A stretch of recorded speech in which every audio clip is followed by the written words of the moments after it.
नमस्कार, मैं हूं महेश बहुगुणा। आप देख रहे हैं गंगा 24 एक्सप्रेस।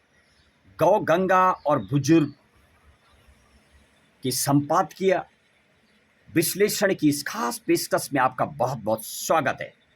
और ये माँ गंगा का अमृत और अविरल धारा और माँ गंगा के जल की मैं यदि बात करूं, गंगा जल, गंगा का वो गंगा जल जिसमें कि बैक्टीरियोफेज पाया जाता है और कभी माँ गंगा का जल खराब ही नहीं होता है।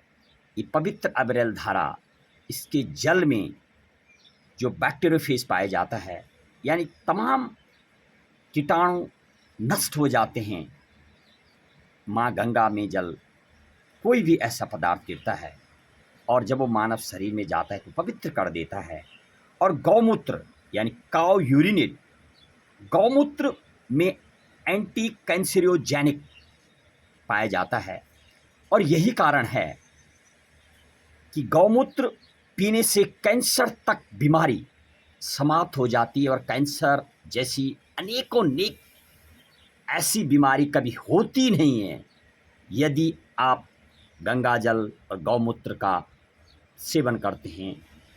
और इस तरीके से जब मैं जाने का प्रयास कर रहा था कई जगह पर, तो 90 डेज तक एक रूटीन से इसको चलाया जाता है, उसके बाद कुछ ब्रेक दिया जाता है, फिर कुछ दिनों बाद आप चालू करते हैं, तो ये बहुत ही निरोग्य बनाता है शरीर को। और आज गंगा जल में मानव शरीर के द्वारा बनाए जा रहे बैराज, डैम और अवरुद्ध करने का प्रयास, और कई जगह पर धामों की जब हम यात्रा पर गए तो अनेक जगहों पर यानी डंपिंग जून बिल्कुल माँ गंगा की नदी पर और कई जगह पर बूचड़ खाने जैसे बनाए गए हैं। इस तरीके से दूषित करने का प्रयास किया जा रहा है इस पतित पावनी माँ गंगा को। तो शायद मानव को इसके कल्याण के लिए आगे आना होगा।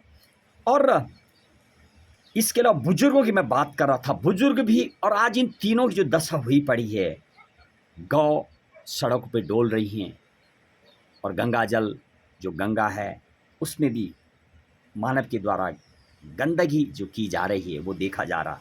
और बुजुर्ग जो लाचार बेसहारे घरों में पड़े हुए हैं, उनके भी वही बेकदरी देखने को मिल रही है। और बुजुर्ग में यदि बात करूं, उनमें दया, भाव, करुणा और ज्ञान के अलावा सबसे बड़ी दूरदृष्टि जो उनके पास होती है।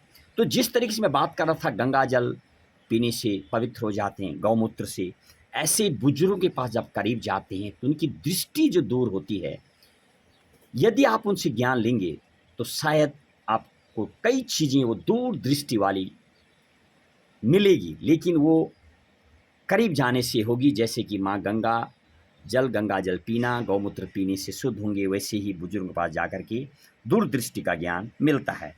और जहाँ तक मैं भारत की बात करूँ, इस ये जिसको कि सोने की चिड़िया कहा जाता था, वास्तविक ही उस देश में नंबर ऑफ वेद यानी 4 वेद हमारे पास थे। और उपनिषद की यदि बात करूं तो 508 उपनिषद थे, मात्र अभी 12 उपनिषद अवेलेबल है अभी जो मौजूद हैं।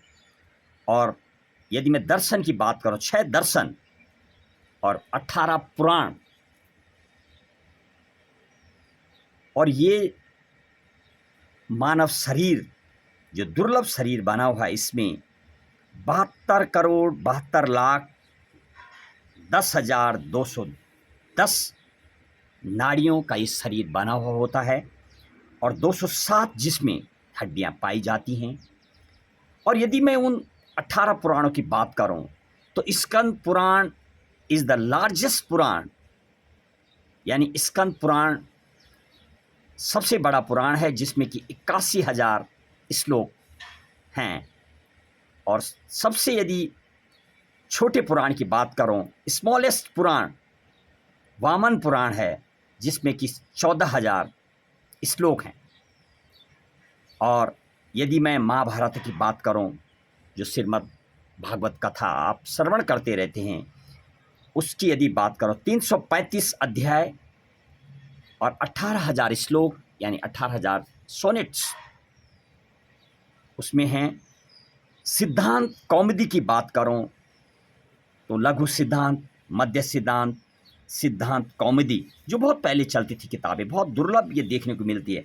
अथाह ज्ञान यानी सागर के समान ज्ञान इन पुस्तकों में पड़ा रहता है, अवेलेबल है यदि आप इसका अध्ययन करेंगे। पाणिनि व्याकरण महाभाष्य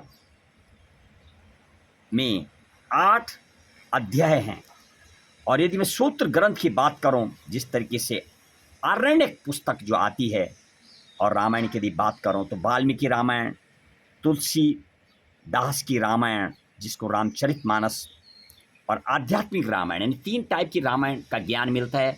जब आप इनका अध्ययन करेंगे तो कई जगह पर कुछ अलग हटके भी ज्ञान मिलता है। और इस तरीके से यदि वर्तमान में कहीं ना कहीं जब इंटरव्यूज़ होते हैं बड़े बड़े एग्जामों के, वहाँ पर ब्रीफली इसके बारे में पूछा जाता है, और ज्ञान वास्तविक यदि आप ये ज्ञान का अध्ययन करते हैं तो अनेकों सागर से भरा है ये धार्मिक पुस्तकों में ज्ञान। स्क्रिप्ट लिखी थी मेरे लिए उत्तम सिंह गोसाई ने, और आपके ज्ञान के लिए मैं हूँ महेश बहुगुणा।